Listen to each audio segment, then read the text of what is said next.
Okay, so I want to welcome everybody. This is Dr. Mark Schwartz, and we're going to do a webinar on attachment-based psychotherapy for disorganized attachment. And I want to thank everybody for attending, and I think you'll find this fun and interesting, and I'm going to try to say a lot of new stuff. I wish you were here so we could talk together, but hopefully you could begin to put your questions in and I can read them and try to answer them as we go along. Just a little introduction, which is I'm in Monterey, California, and we have a small partial hospitalization program where we treat 25 clients, and we have 3 subspecialties. One is for post-traumatic stress disorder and mental health problems, a lot of bipolar clients, and 2 is chemical dependency and addiction, and then 3 is eating disorders. And the way we work is we have 3 tracks, and we have clients go through 6 hours a day of each of the tracks, 8 people on a track. And we have people come from all over the country, and people stay for an average of 2 to 3 months, have 4 sessions a week of individual therapy, and get a lot better. So with that background, I'm going to just begin and tell you a little bit about why I picked this topic and what I want to do with it. So this, I think, is a deal changer. And what you see is that if you look at different diagnoses, that the majority of people with psychiatric diagnoses have disorganized attachment. And this was the first astounding finding that I found. I used to run an eating disorder clinic in St. Louis, and I used the adult attachment interview, and when we found that 95% of our clients with eating disorders had disorganized attachment. So I thought to myself, maybe instead of treating the eating disorder, we ought to be able to treat the disorganized attachment. And maybe the clients who get better from eating disorder are the ones who were able to change disorganized attachment to become more insecure. And that's exactly what we found, which was the ones that had lasting change were ones that moved towards an insecure attachment. So this workshop is about, if you focus on the disorganized attachment as opposed to the symptom, then you're going to get real change occurring. So what we need to know is what is disorganized attachment and how to change it. And that's really what this workshop is about. And what I find is that the symptom is where you start.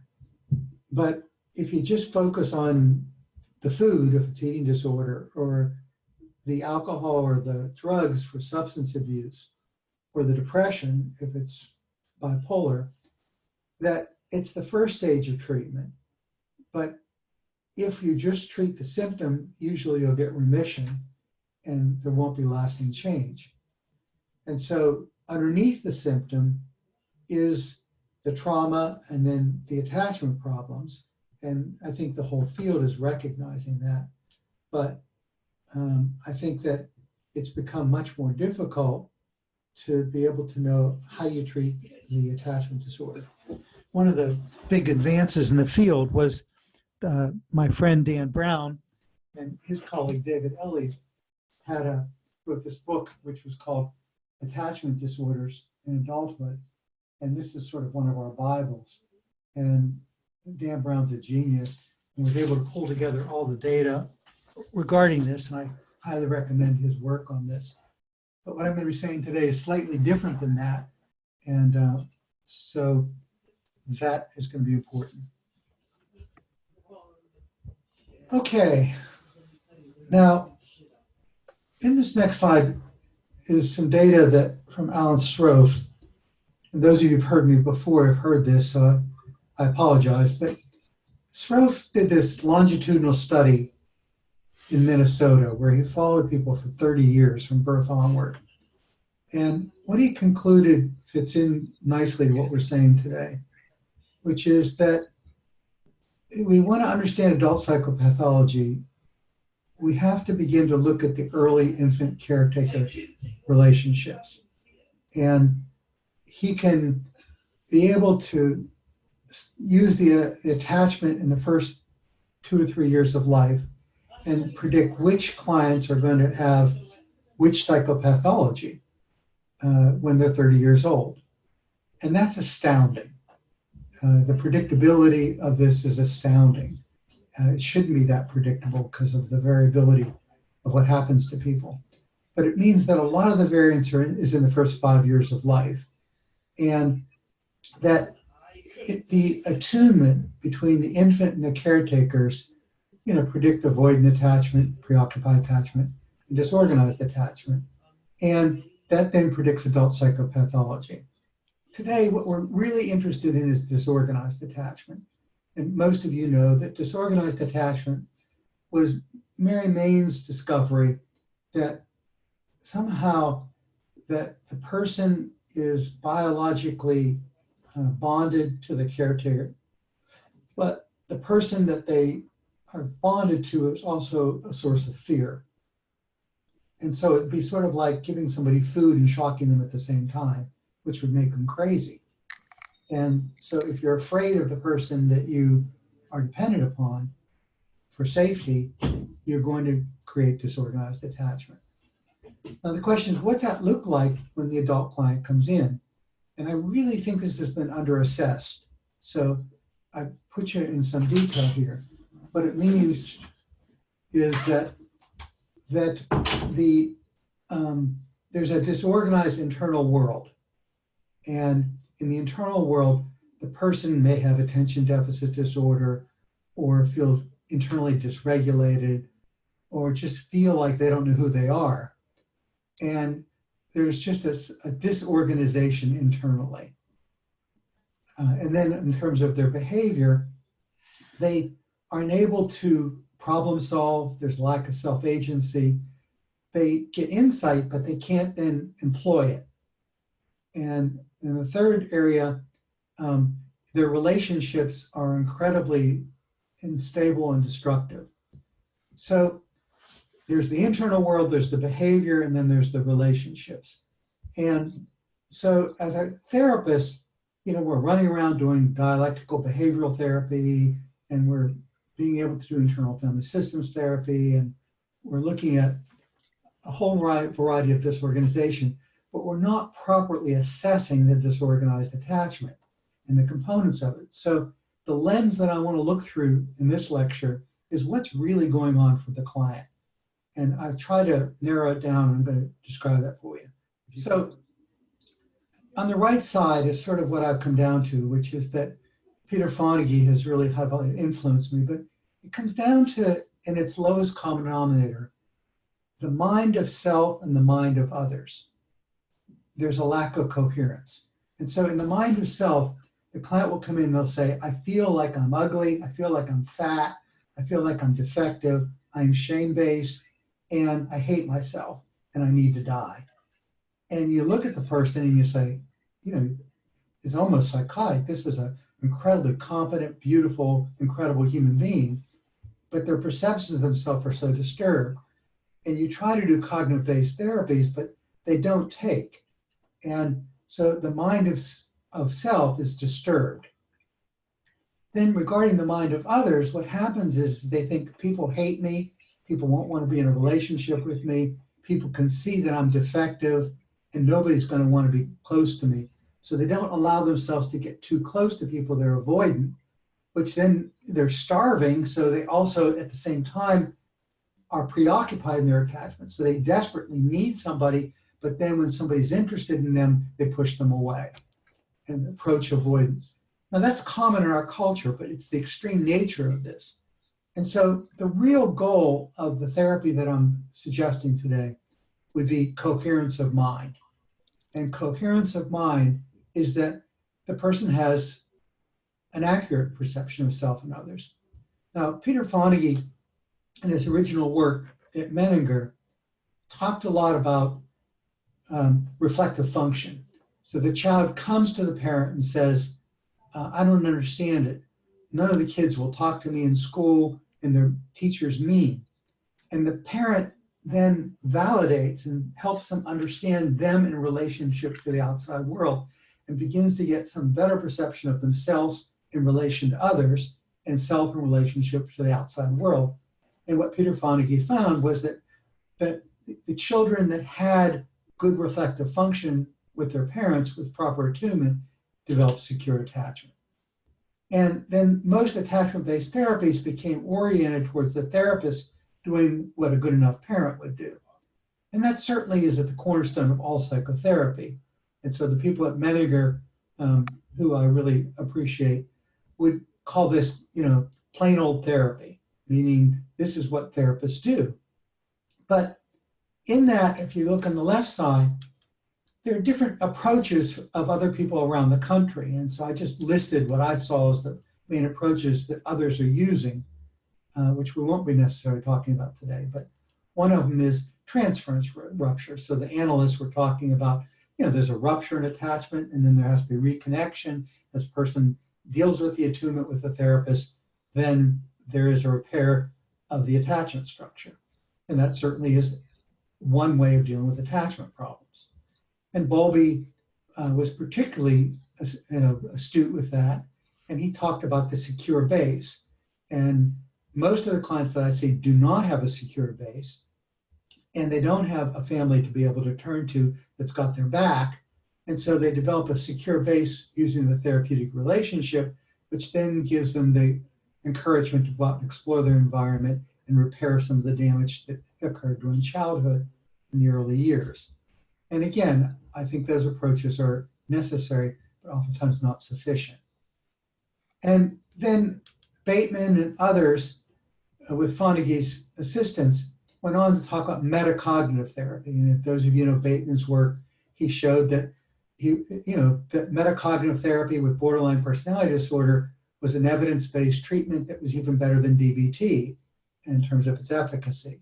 And what that means in English is that people learn to observe their thinking, observe their feeling, and their states of mind. And as they begin to do that, they get a better perception of self and others. So metacognitive therapy fits beautifully into what I've been saying up to now. Diana Fosha came in and added affect-accelerated psychotherapy. And in that, the key to secure attachment always has to do with affect expression, affect tolerance, and affect awareness. And to know the mind of self, the mind of others, one has to be able to read their own emotional states and to have some ability to be able to interpret their internal emotional states and take appropriate action. And so anything that allows affect to be able to be recognized is going to repair the attachment system. And then Jeffrey Young talked about schema therapy, and he and also Dick Schwartz with internal family systems were working on beginning to get people to understand internal self states and how in these first 5 years of life, there are these core schema that then govern the beliefs and the behavior that again help develop the mind of self and others. And then finally, the model that we tend to use is a highly reparenting model. And it's been highly influenced by Dick Schwartz, who really talks about self-repairing the damage of parts that have been somehow disowned. And it's a Gestalt kinds of technique where the therapist is a facilitator to self-healing. And I'll be talking a lot about that today because that's the basis of a lot of our thinking. But these are just a summary of interventions, all of them necessary. But my goal today is to be able to amplify and to talk about how to do this in a more effective way.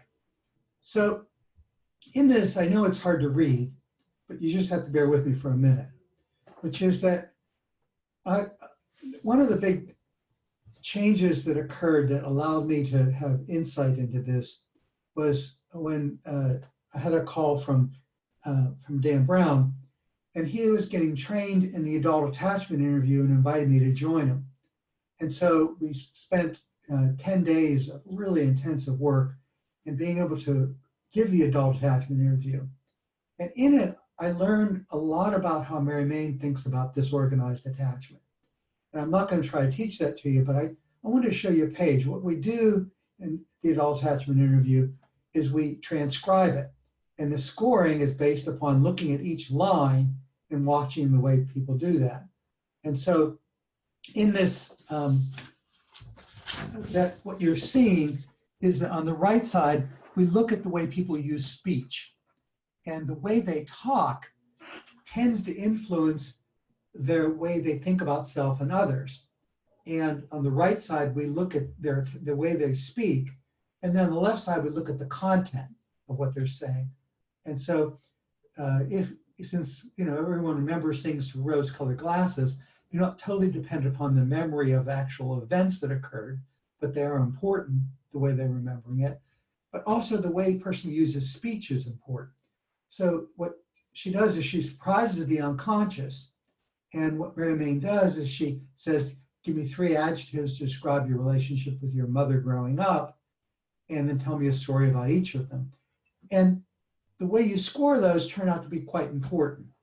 And as an example of that would be that a lot of people come in with great loyalty to their family. And what they do is they put their, let's say, their relationship with their mother on a pedestal. So they'll say something like, my relationship with my mother was very close. And that sounds good on the content end.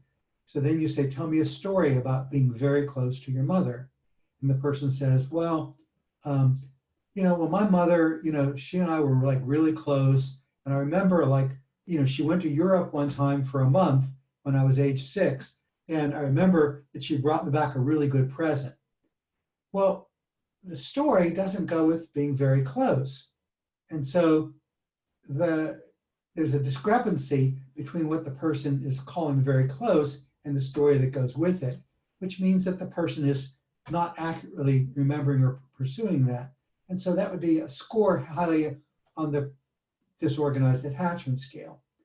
And then the person might say something like, and that's really important because now what I find is that my mom, she calls me, but she doesn't call me very often. But when she does call me, we end up fighting. And they go on with run-on sentences that have nothing to do with the question. And that's a highly preoccupied style. And so you see these preoccupied ways of speaking, and you see some avoidant ways of speaking. And the result is you get a high score in disorganized attachment.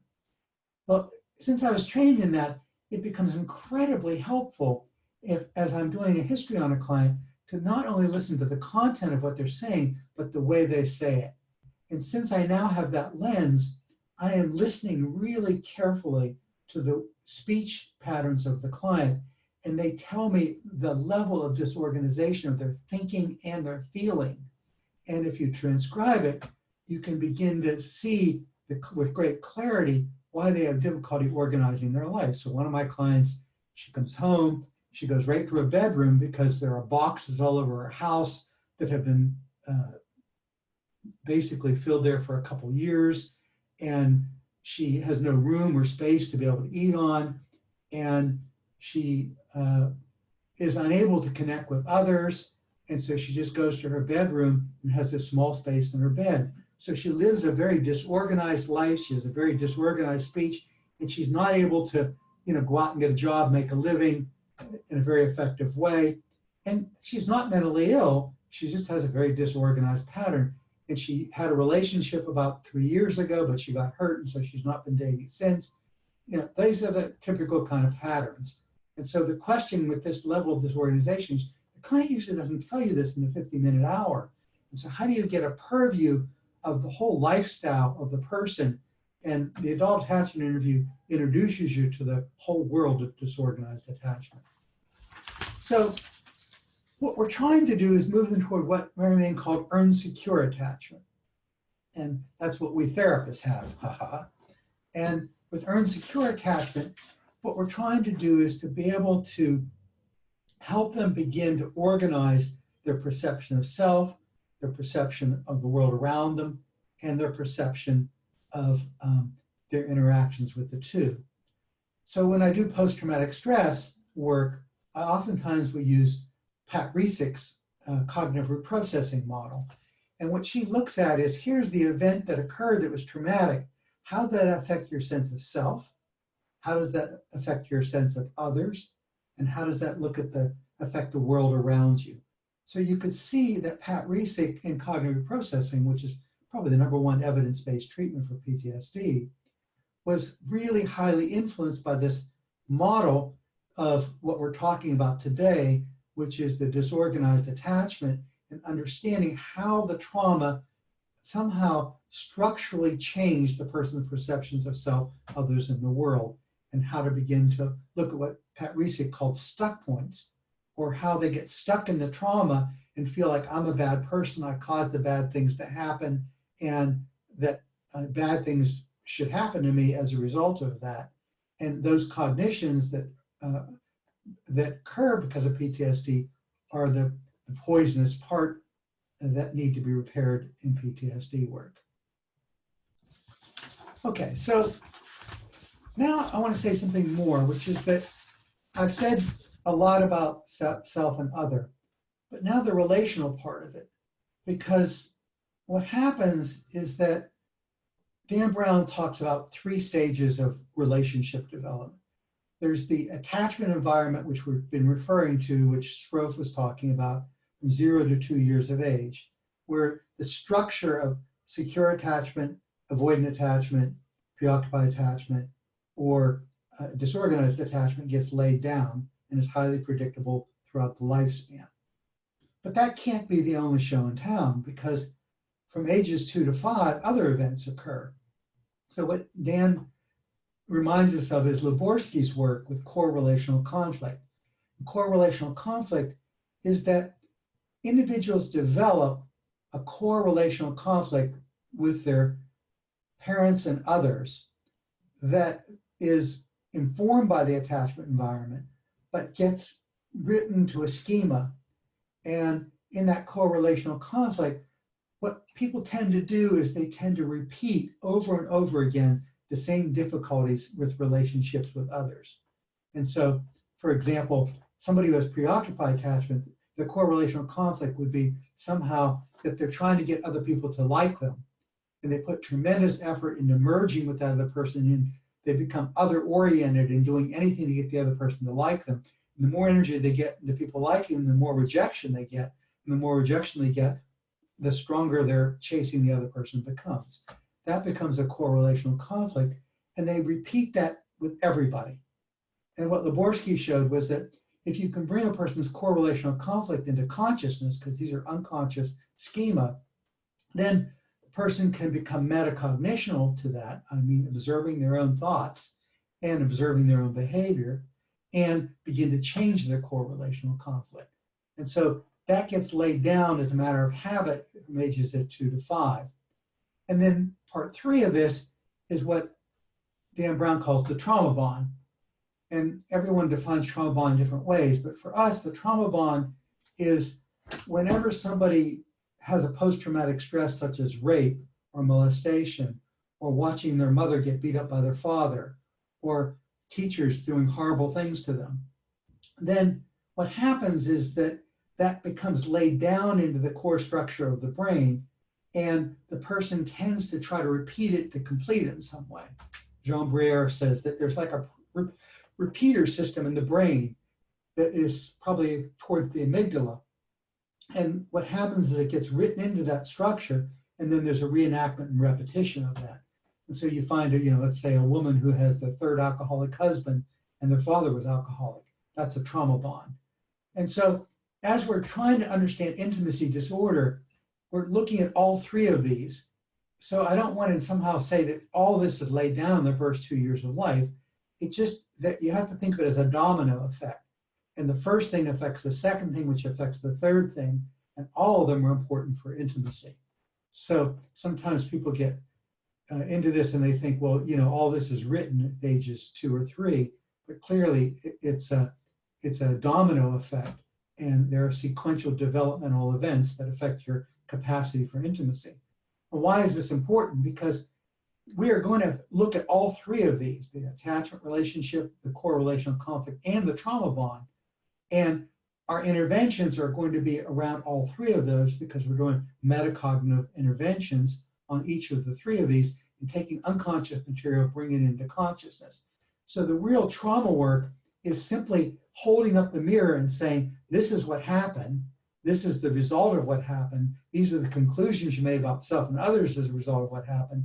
And this is truth. So there's a cognitive behavioral part to beginning to bring unconscious material into consciousness and then changing people's core beliefs. Now, this is all sort of a way of my introduction. So if you're wondering where I'm going with this, I'm just trying to give you a kind of an overview so I can then plug things in. And the whole half of my lecture is going to be on what we actually do in therapy. But this is the basis of it. Now, remember the ACE scores that were found in 17,000 people that were followed. And in these 17,000 people, this remarkable finding, which is that the more events that occurred that were overwhelming in their childhood, the higher the rates of alcoholism. So look at that if you have 4+ critical events in your childhood that were overwhelming, you have a very high rate of alcoholism. And it's causative in the sense that the more the events, the more likely there's the alcoholism. Now this changes everything because, alcoholism is a disease, but alcoholism disease is because of the events that occur in these first 5 years of life that change the brain. So in this slide, what you see is suicide.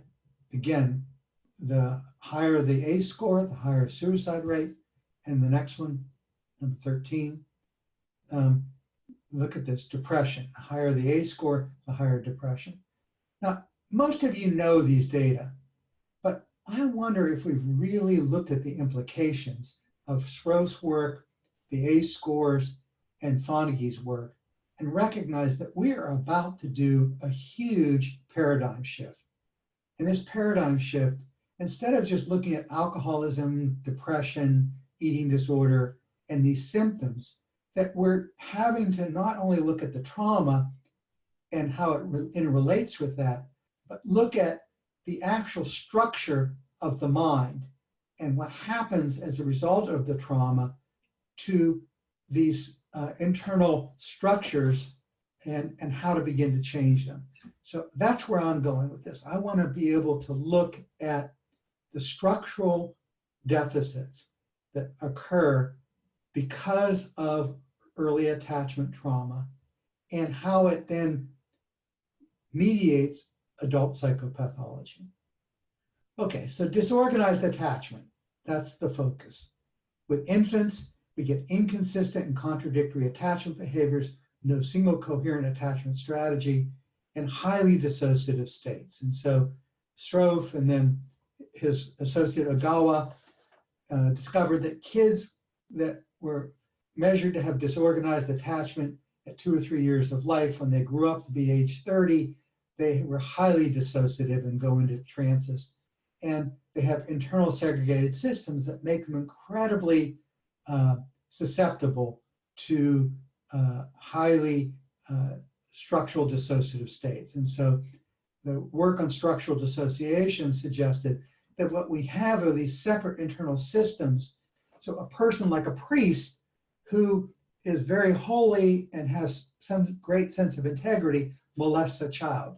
And you say, how the hell can that happen? And the answer is, there's got to be segregated system. There's one system for the person to be holier than thou, another system to molest a child, and they don't interact. And so these fragmented structural dissociative systems need to be integrated. And so the Gestalt kinds of work with internal systems were necessary. So schema therapy, internal family systems, almost all the new affect-based therapies are really oriented to trying to get internal integration.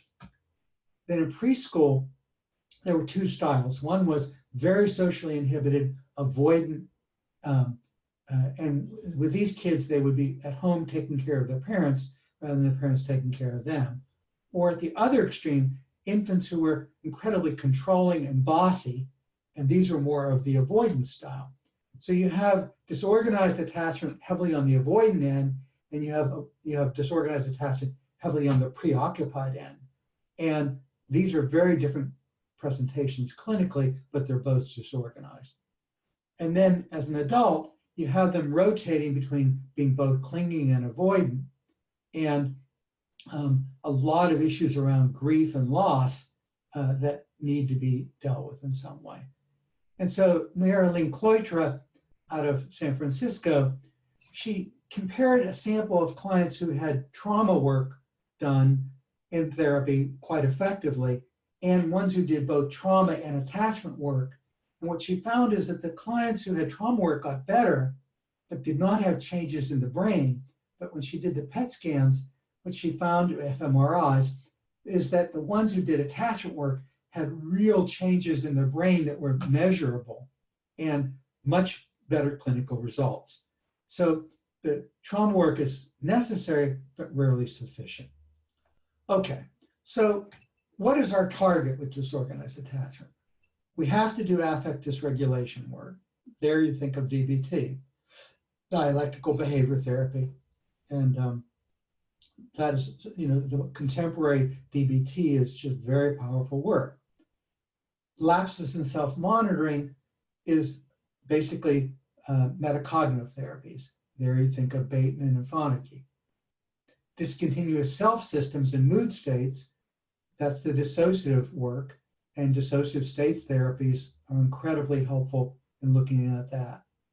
Impaired self-agency, there you're looking at much more life coaching, where you're taking the person and using their internal affective state to guide their action.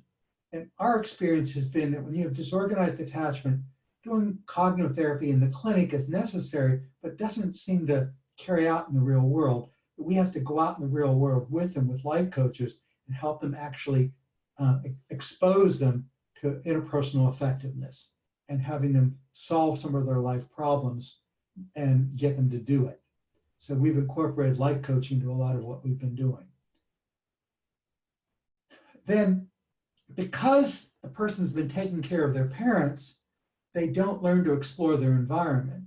And they don't learn to explore their environment, there are structural deficits where things that you learn at age 4, or age 6, or age 8, or age 10. Stanley Greenspan talks about structural-based psychotherapy and says that adults come in with structural deficits. They don't know how to read the cues of others, and they don't know how to interact. So we say to someone, look, we want you to increase your social skills, we want to increase the number of friends you have. What we'd like you to do is go spend time with 2 or 3 people in AA and go out and have lunch with them or something like that. And that's really good, except for it doesn't work. And the reason it doesn't work is because that they do not have the structural capacities to form interpersonal relationships that are lasting. And so we have to go back to the drawing board and find out what it is. And as I've begun to do that, when I realized it's a little bit like when I used to work as in psychoendocrinology, a hormone would go into the body, but it wouldn't bind with the receptor site. And so people are a little bit like that. You put them in interaction with other people, but they don't really connect to the receptor site. There's a lack of connection.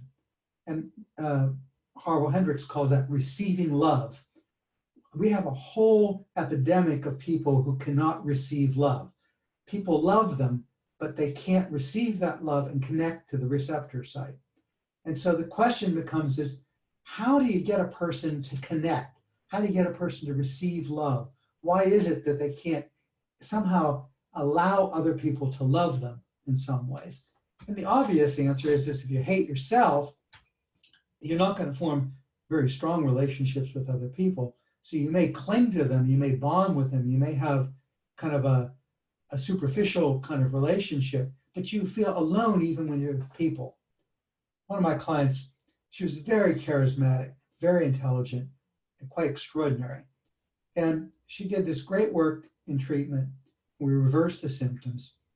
And I had a cup of coffee with her after she left therapy a couple months later and asked her how she was doing. And she said, I'm alone, I have no friends, and I don't interact with people.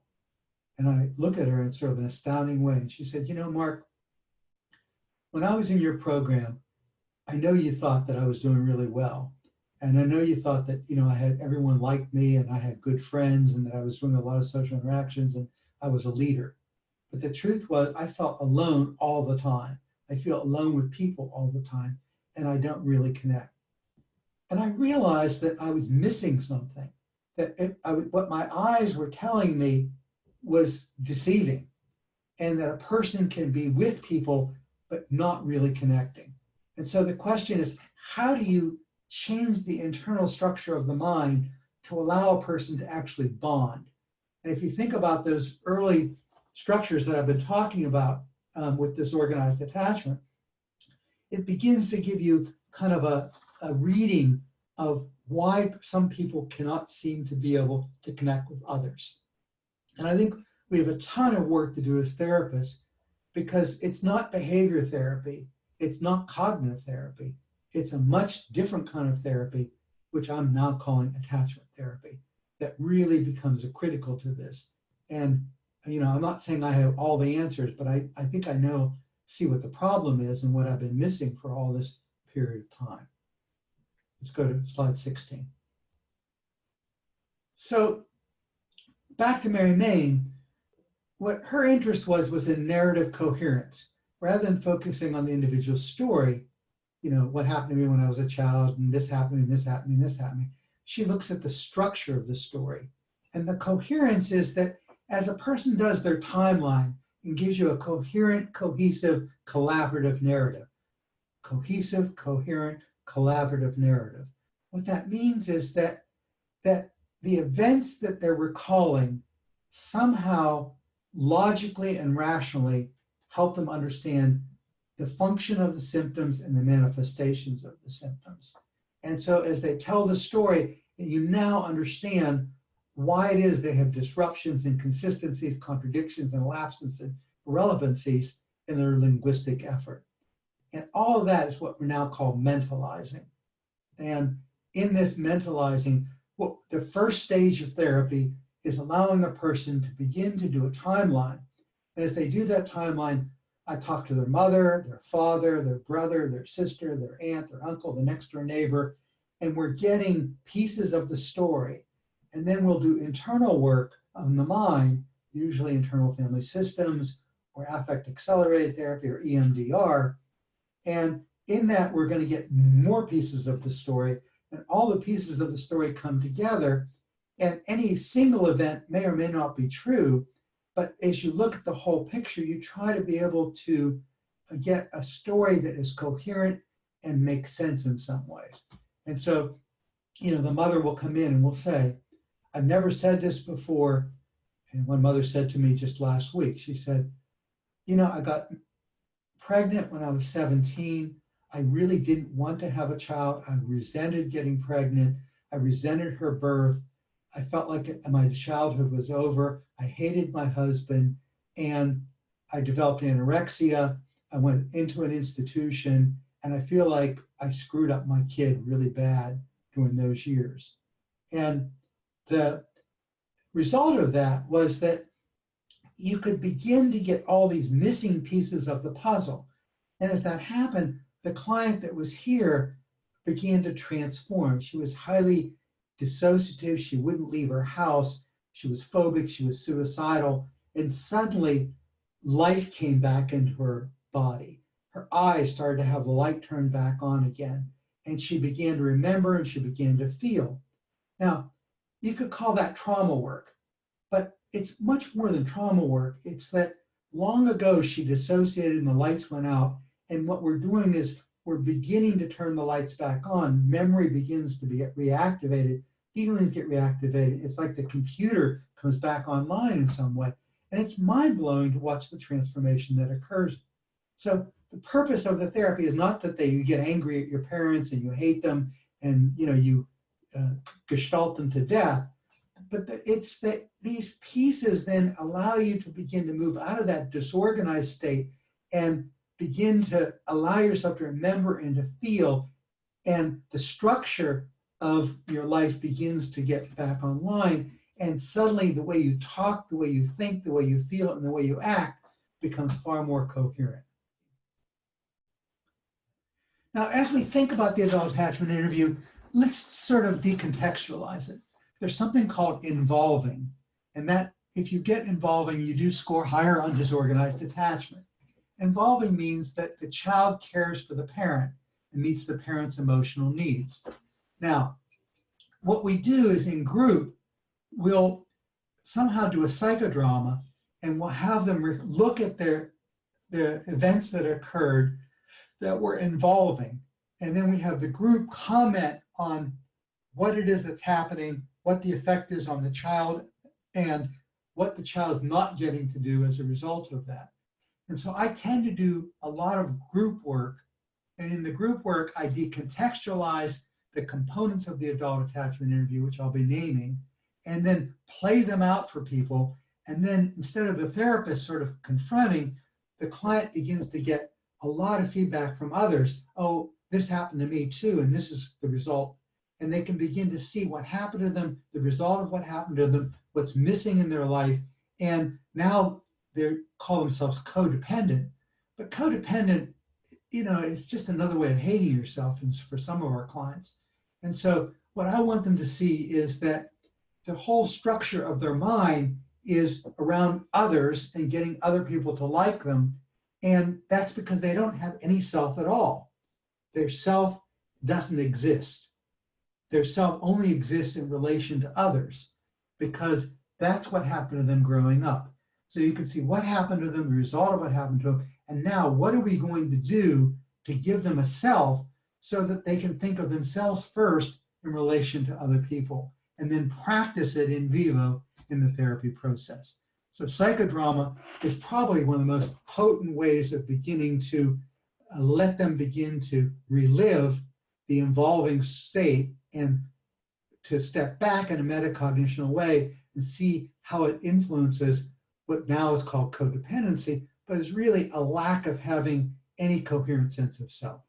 So the hallmark of secure attachment is the ability to have an internal emotional experience, make sense of it, and reflect on the mind of others. That's Fonagy. So you can see I'm borrowing a lot of the thinking from Fonagy. Fonagy is a genius. And if you ever get a chance to hear him, he just has great stuff to say, but it's written highly in an analytic language and sometimes hard to interpret. So I'm trying to interpret Fonagy's work in a far more cognitive behavioral strategy.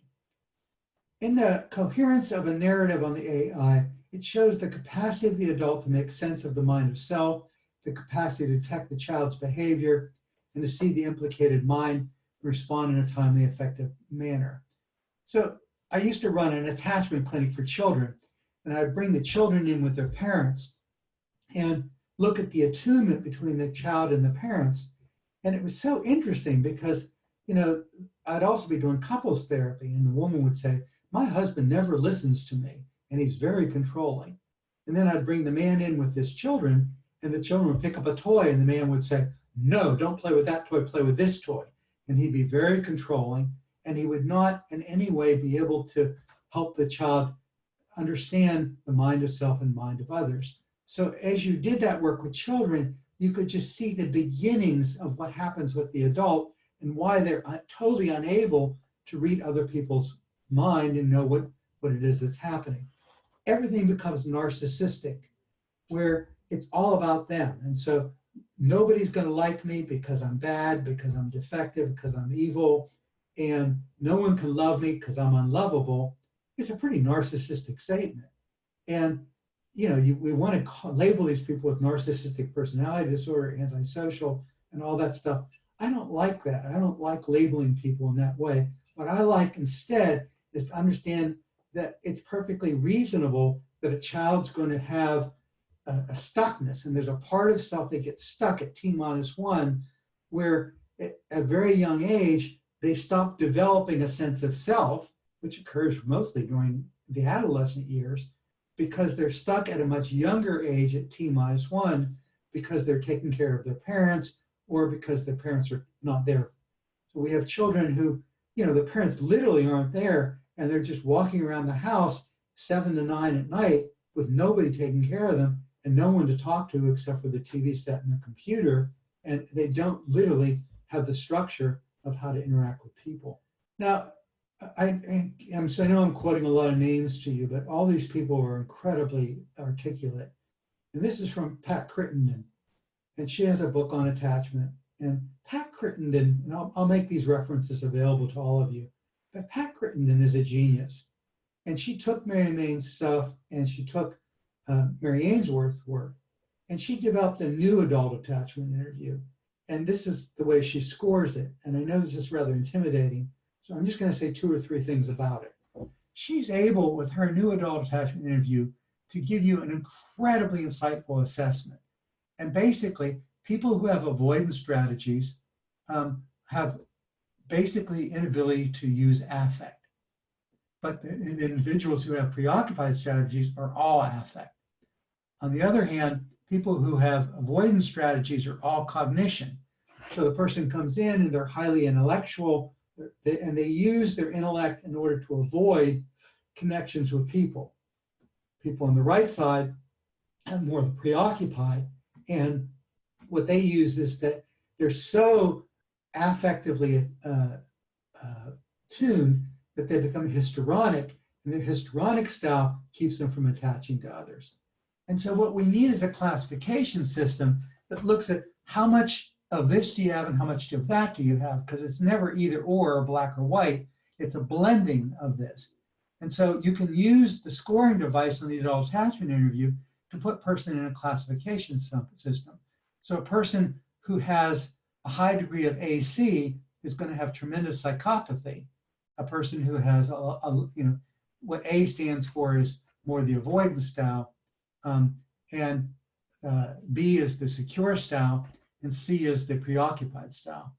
And so a person who has a little bit of this and a little bit of that is the disorganized. So today what we're talking about are people who are ACs, and ACs are the disorganized. They have a little bit of avoidant and they have a little bit of preoccupied.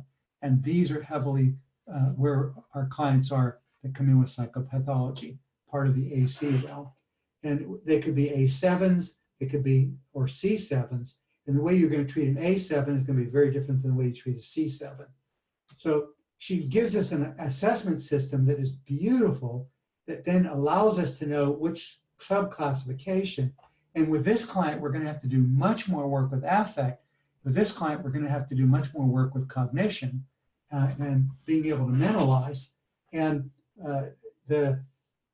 you probably don't need to do the adult attachment interview. Once you understand this stuff, clinically, it's incredibly clear, but it does helpful to look at the subclassification systems. And if this is a little too diffuse for you, just look at Pat Crittenden's research. It's really beautiful. Okay, now our work then is on what Bowlby called the internal working models. And the internal working models are the child attributes withdrawing of the mother as that the child is bad. And so the child who's now grown up says, I am defective, I am bad, I am shame-bound. And so the mother's rejection is interpreted by any child as I'm bad. And you say to the child who's grown up, the adult child, you're not bad, you're good, and you're wasting your breath. Because this is structurally written into the mind in an indelible way. And so as omnipresent as that is, as ubiquitous as that is, we still are not really good at changing these internal cell structures because they're written into the affective system. So in these contemporary therapies like EMDR or internal family systems, affect accelerated, Gestalt, and psychodrama, it now allows us to activate that affective system and get real changes that seem to occur from the amygdala up to the hippocampus in changing the schema of the brain. And then as you're able to do that, these clients that have been later labeled as borderline, almost all of them have been victims of abuse. And what borderline just simply means is disorganized attachment. The borderline simply means that a part of self elevates others and a part of self somehow hates others, and they switch internal states And so they look like they're going back and forth between putting somebody on a pedestal and then hating them. And you just simply get those two states to begin to talk to each other and find out what it is that separated them, do the trauma work, and you can begin to integrate them, and the borderline goes away. And so if you measure borderline on the Gunderson scale, which is what I've done, you see they have high borderline features when they come in. You do this internal work, and the Gunderson changes, and the borderline goes away. So borderline should not go away if it's a personality disorder of the magnitude that Masterson and others talked about. But you do see these rapid changes on the Gunderson scale.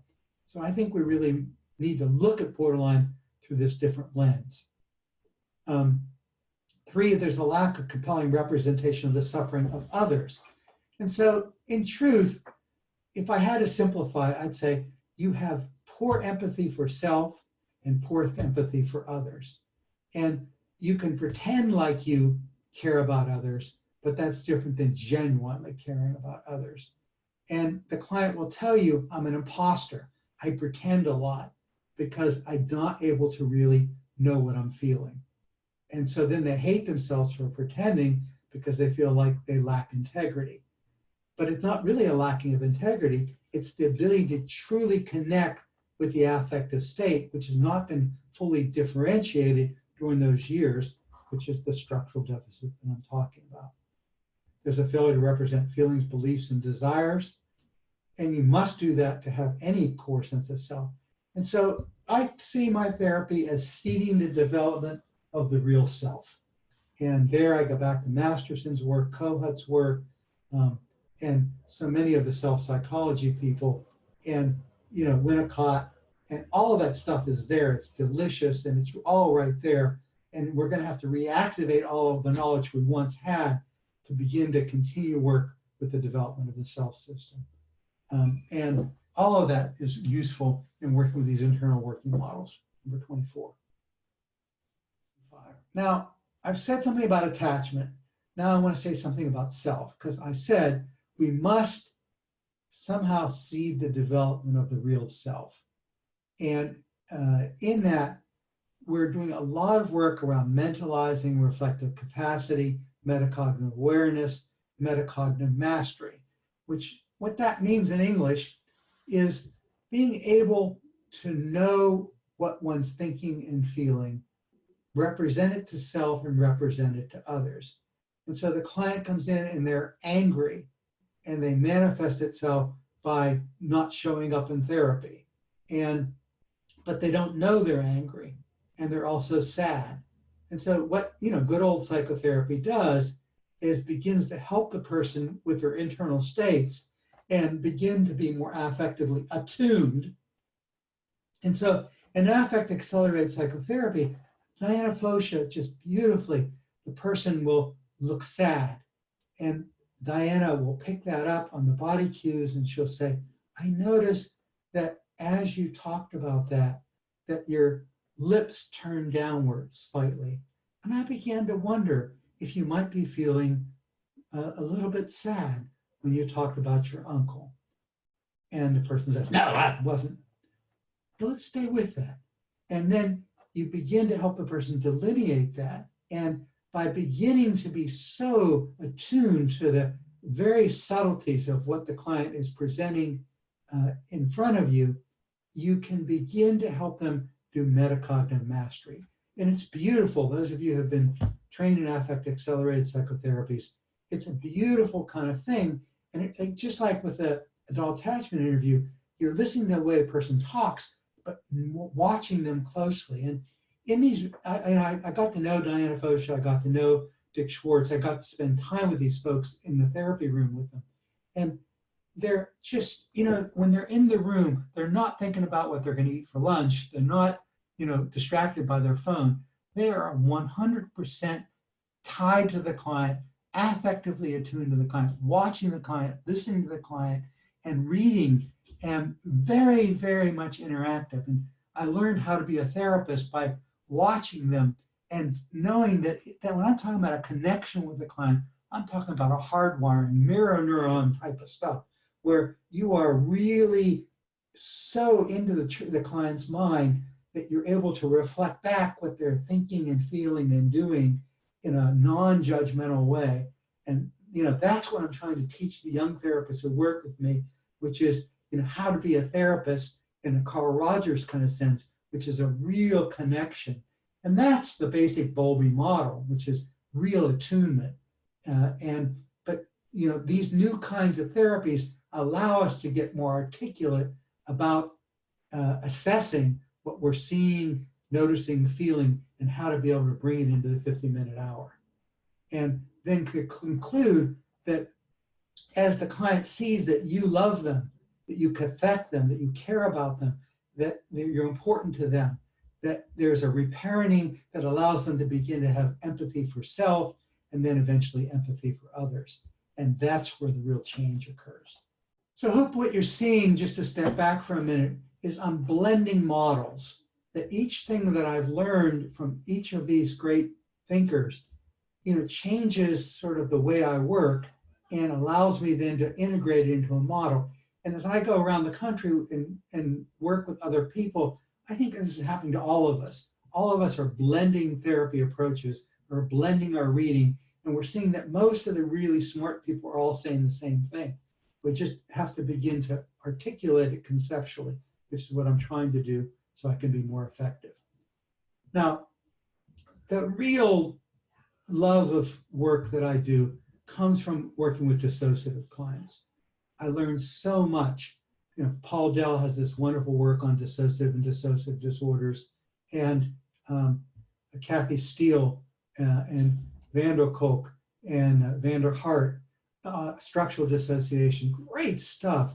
And in it, what we're seeing is that the resolved disorganized attachment has to be an understanding this structural dissociation, and knowing trauma causes these ruptures in the internal self system, and beginning to be able to listen to those self systems and begin to integrate them in some way.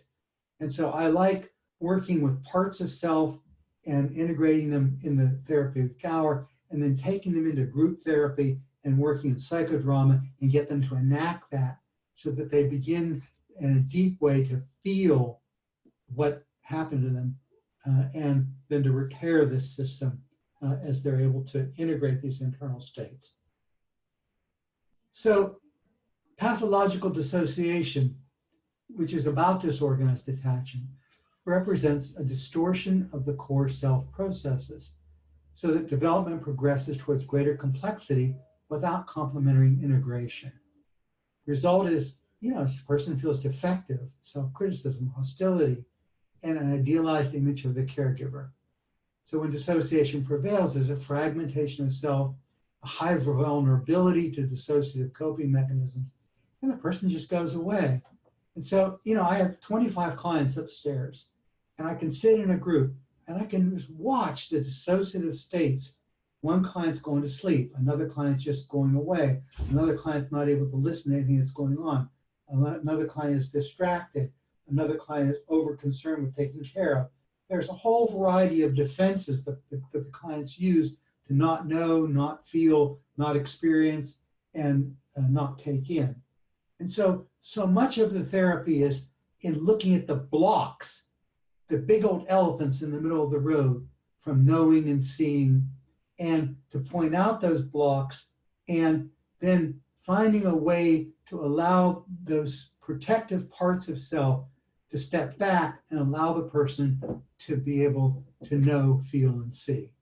And so Dick Schwartz talks about protectors, and protectors are symptoms, whether a person drinks, or a person is chronically depressed, or whether a person is anorexic, or a person is acting out in a variety of ways. These are all basically distorted survival strategies that are blocking the person from integrating and from feeling and from knowing. And they don't feel safe in being able to do that. And so we have to help the person learn how they created those defenses to survive, and to celebrate those defenses and not take them away too quickly, understand their function and purpose, and then invite those parts of self that are protectors to step back a little bit and allow the person to eat, allow them to function, to allow them to stop drinking sufficiently to be able to then take in and reassociate and to know and to feel. So symptoms are wonderful survival strategies, and you don't want to rip them away without understanding their function. So there's the analytic piece to this. So moving towards conclusion, in the proposed criteria for DSM, there was a concept with Van der Kolk and Judith Herman talked about called developmental trauma. And this was supposed to be part of that. It came from the National Child Traumatic Stress Network. Never got integrated into the DSM, but I love it. And it talks about the proposed criteria. And I just picked one because I don't want to implode you with a bunch of slides. But in this, intense preoccupation with the safety of the caregiver, persistent negative sense of self, extreme distrust, reactive physical aggression, inappropriate attempts to get intimate contact, impaired capacity to regulate empathy. These are precisely the disorders of self. And if we want to evaluate evidence-based treatment, we have got to change these 6 criteria. And our target intervention needs to be around assessing these and changing them. 29. So I've talked about dissociative work. I've talked about affect work. I've talked about trauma work. But in the end, we all have to learn how to be able to do a really effective trauma therapy, because a person gets stuck at T-1. That's the reenactment. That's the trauma bond. And that's the core relational conflict. And people are repeating over and over again a place where they got stuck at T-1.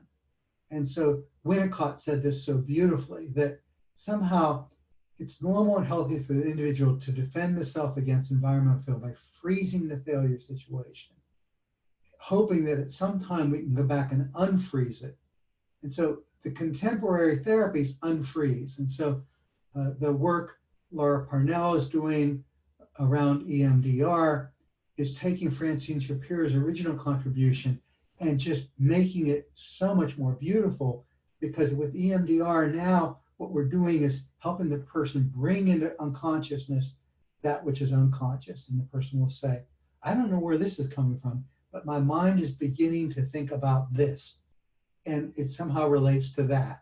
And you're beginning to get associations that bring unconscious material into consciousness so that the person can begin to integrate and pull back the whole picture.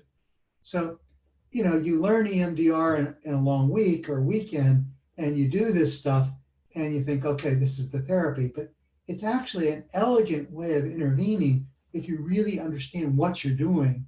You're taking these unfrozen states and bringing them into consciousness, and that trauma work is absolutely essential for beginning to see the development of the real self. So a lot of work I do with couples has always been around interpsychic intimacy between the couple. But I have changed the way I work with couples now. And with couples, I am working on intrapsychic intimacy, one's intimate relationship with self. And so the goal in marital therapy is to develop a secure attachment with self, so that one can then develop a secure attachment with partner. And the partner can be incredibly helpful in beginning to help the person feel safety, have an internal working model to be able to take their internal chaotic states and to be able to structure them. So I hope you see the implications of this.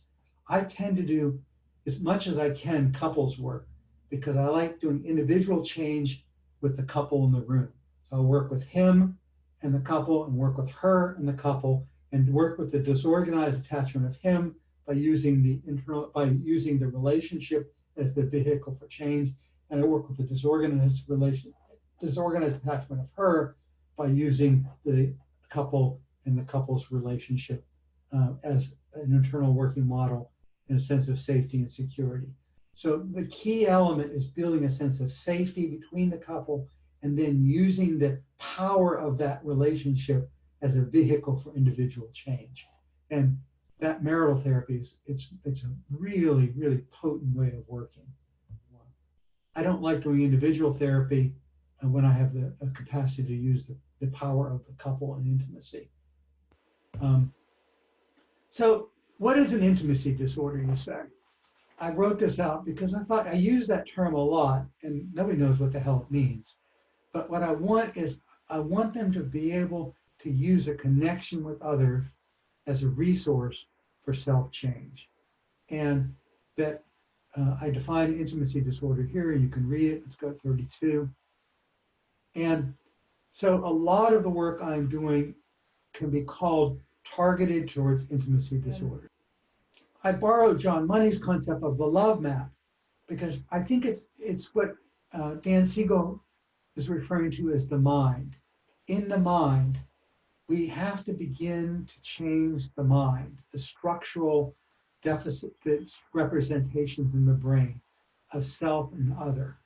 And a person who comes in and, you know, kind of uses pornography or uses, you know, the computer or has deviant arousal imagery. So often what I'm doing with those folks is I'm basically working with them on changing the love map and their capacity to bond and be intimate with others. So I'm going to end a conclusion now, and because we're running out of time. And basically what I want is a securely attached adult. And I want to be able to measure that in evidence-based treatment. So, you know, when I'm with my friend Bessel van der Kolk, I say, it's great that we can treat PTSD, but treating PTSD doesn't necessarily make people better. So evidence-based treatment means that we can treat the PTSD, but people who have treated PTSD are not necessarily better. It's a step to getting better. But what we need to be able to do is move them towards secure attachment, where they can begin to connect with others and receive love. And that has to be the real core for evidence-based treatment. And these are some of the criteria that we might derive from the adult attachment interview. Okay, so this will be the end. And what I did is I outlined what I do in group therapy. And just sort of, if you want a structure of, well, how the hell do you do this stuff? Week 1, I work on idealization and family loyalties, because that's really what scores people high on disorganized attachment. Then 2, I work on the definition of neglect, because behind abuse is typically neglect, and most people minimize the amount of neglect that they've had. And I look at what all children require and need in order to develop secure attachment. And then I move towards week 3, loving behaviors. What was the presence and absence of loving behaviors in your life and in your life with your children? In week 4, we work on involving role reversal, caretaking behaviors or codependency. And week 6, learning how to have empathy for self and others. Week 7, beginning to look at anger. Involving anger means that you look at passive aggressiveness and turning anger towards self and how people tend to hate themselves and hate others. And then week 8 is passivity.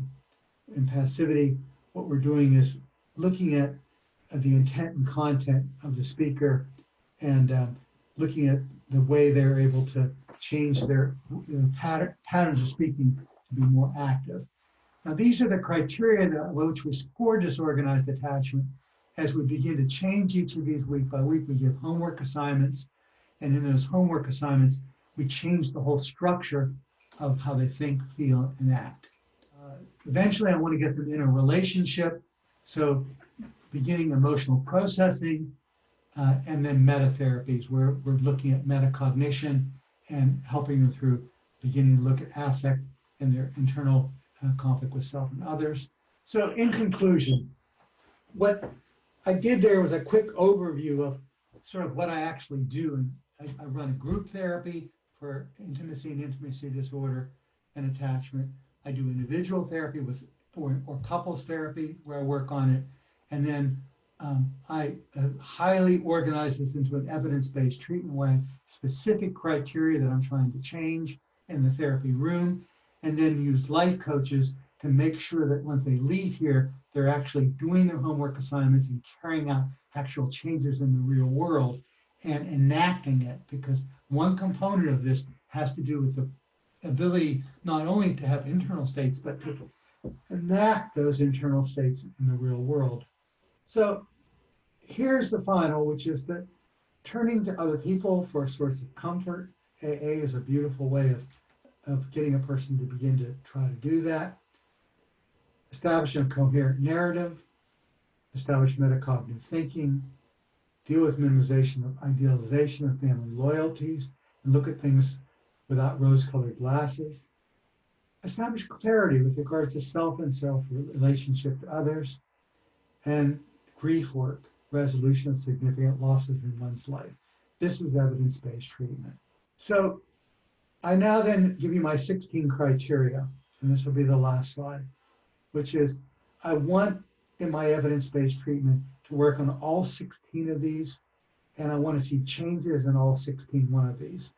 And so it may be for one person that they've had a death in their life and they've got to work on grief, and that would be number 13, whereas another client needs to work on structural dissociation, number 8, and another client who's unable to take care of themselves might work on self-soothing, number 6.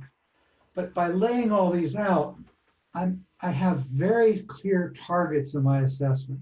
I know what I want to work on, and I say to the client, what are you working on with your therapist? What are your goals? And what are you doing this week to reach that? And I want them to pick one of these 16 criteria, and I want to know what they're working on, what they're doing about it, and how to be able to change it. So I hope you all get excited by this. I hope you dialogue with me about it.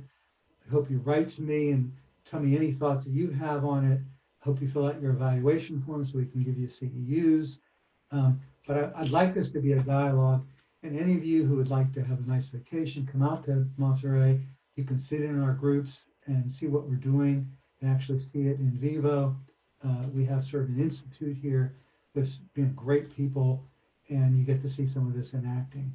But I would love to dialogue with any of you on any piece of this or any ideas that you have related to this, because it's a developing kind of thing. Anyway, thank you all for coming, and thank you for attending.